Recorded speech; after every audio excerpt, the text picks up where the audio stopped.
Hey everyone. Oh, it's so exciting to have everyone here tonight. One of the things I've been wanting to do for absolute ages, is for Fox's sake, has been out for over a year now. And I was like, yeah, when this thing comes out, I'm going to throw a big party. I'm going to say thank you to everyone who's put up with me going missing. I'm going to say thank you to everyone who's had input and opinions and encouragement. And it never really happened. So tonight's a real de facto, thanks guys, you're completely awesome. I feel like the luckiest human in the world sometimes. So thank you so much for coming. I also really wanted to thank the crew at Hares Hyenas for hosting this event. They were one of the very first bookstores to take a punt on a book which can have some pretty challenging content. Not every parent wants to know that their kids are on board with finding out what fisting is. So it really is so important that fabulous bookstores like Hares and Hyenas that really participate in their community and they really have their communities back. I mean, there's a few of us here who have been known to come to the Sunday Stitch and Bitches and the whole bit, and this place, it's such an iconic venue in Melbourne, and I'm really thrilled to have a bit of a book party here tonight. So thank you guys for having me. It's really, really awesome. So before I launch into talking about all things bookie and sex education, I wanted to throw a lot of thank yous out. If I was to name everyone, I'd have a list of names that would run down onto Hoddle Street probably. You know who you are, but I've had so many people that really stood up and said, I'm a GP. I really want to talk to you about what's going into your book and how we can best help teenagers when they come in to see me. They're coming in behind their parents' backs, they're terrified, they don't know what to ask and they don't know what to do. So I would really like to talk to you and be part of this book so that when teenagers do have an itch or a scratch or a question, that they can come in with a bit of confidence. So having worked with people like GPs and pharmacists and dermatologists, I guess the underlying theme is we've seen it all before. Doesn't matter what's growing out of your underpants area, bring it in, we'll deal with it. It's my job. So do it with a smile and do it with a bit of confidence. I also wanted to thank my broad circle of friends. I basically went missing for a year while I put this book together. And there were a number of really key friends who had such a great role actually reading early drafts, sharing it with their teenage children, proofing, calling me out on all my spectacular spelling mistakes. There were so many people, and you absolutely know who you are, who had a really massive hand in it. So one of the reasons that got me thinking about sex education for teenagers, and this is just one of the reasons, but a lot of you here know that I used to own a store, an online safe space, queer-friendly sex toy store called Passionate Jade, which is now in the very capable hands of Natasha Reedy, who's here tonight. Passionate Jade was a fabulous business to have. On a really practical level, it meant that at 10 o'clock at night, I'd be on live chat with people from all walks of life, initially asking about what's an appropriate lubricant to use with this particular product. How do I clean my sex toys? How do I, what's the right product for me? This is my anatomy. I'm trans. This is what I'm hoping to achieve. And being able to work with people and help them was a really fantastic experience. But what it also really brought home to me is no matter what community you're living in, there is still a massive gap in sex education. It usually starts in the teens and it can have lifelong ramifications when it comes to sex, pleasure, and also relationships and love as well. So working on that business, speaking to so many fantastic people, usually at the crack of dawn or the middle of the night, meant that I really needed to put something together. And that's really where it all came about. One of the other really key factors is that when I'm not selling sex toys to people in the middle of the night, I work in the digital space, and the changes in digital and the changes in technology have been absolutely nothing short of spectacular. We think nothing about booking transport on Uber, we think nothing about booking an Airbnb, we think nothing about hitting up Grindr, we think nothing about hitting up Tinder or OkCupid, and we think nothing about the volume of online porn that's out there. Where things are a little bit different now is that teenagers and even kids that are 5, 8, 10 years old are seeing material that is very unfiltered. And hey, I am all for porn, man, but it also means that we've got a bigger responsibility as adults to really educate teenagers in a constructive and a safe and a consensual fashion. So for Fox's sake, it's my little book.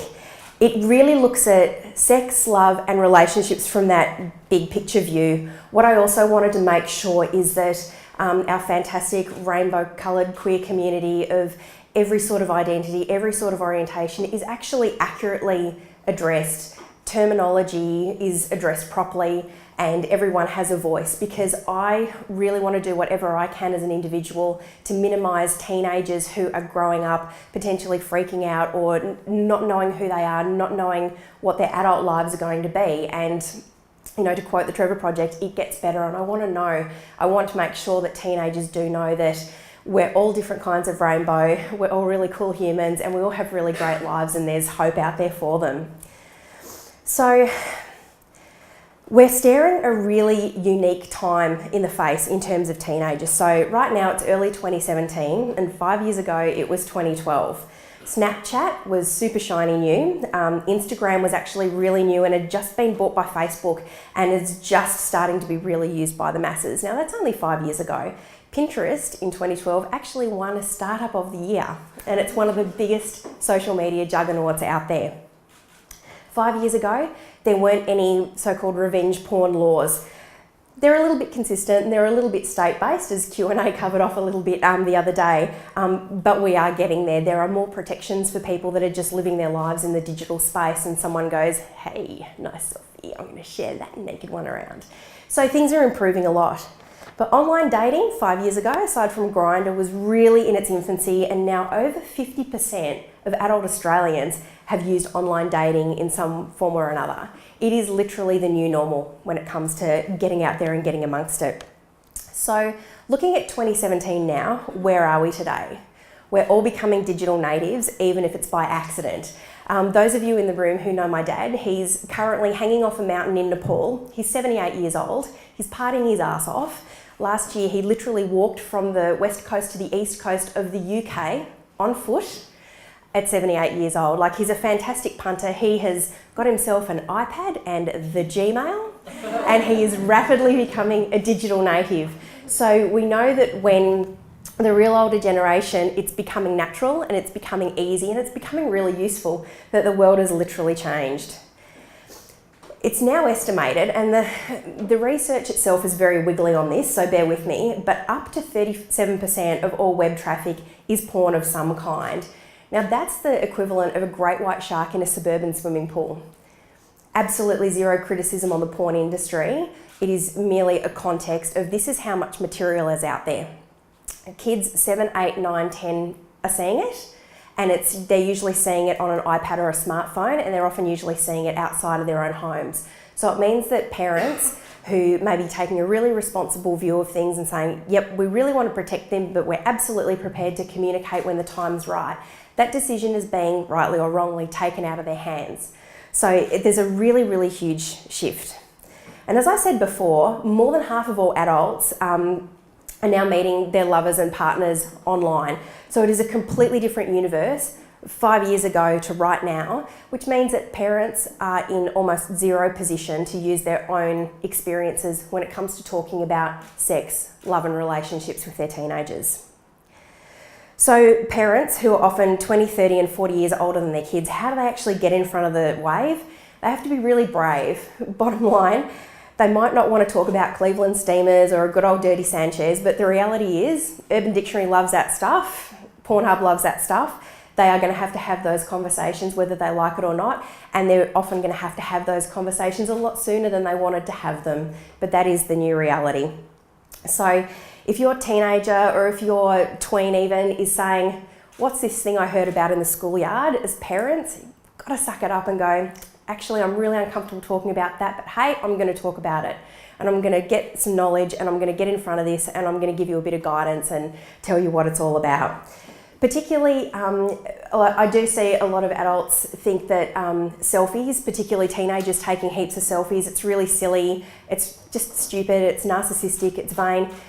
When teenagers look around and they see people getting $10 million contracts with YouTube, which is fact, when they see people getting book deals and movie deals off the strength of their Instagram accounts and their YouTube accounts, which is fact, just ask Tyler Oakley, When Troye Sivan gets a record contract, he's absolutely fantastic, but he got that largely off the strength of his social media following by the time he was about 16 years old.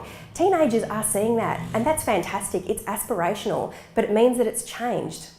It means that the pressures are different, and it means that their career paths are literally going to be completely unlike the career paths, you know, even us younger people that thought we were really cool doing digital things.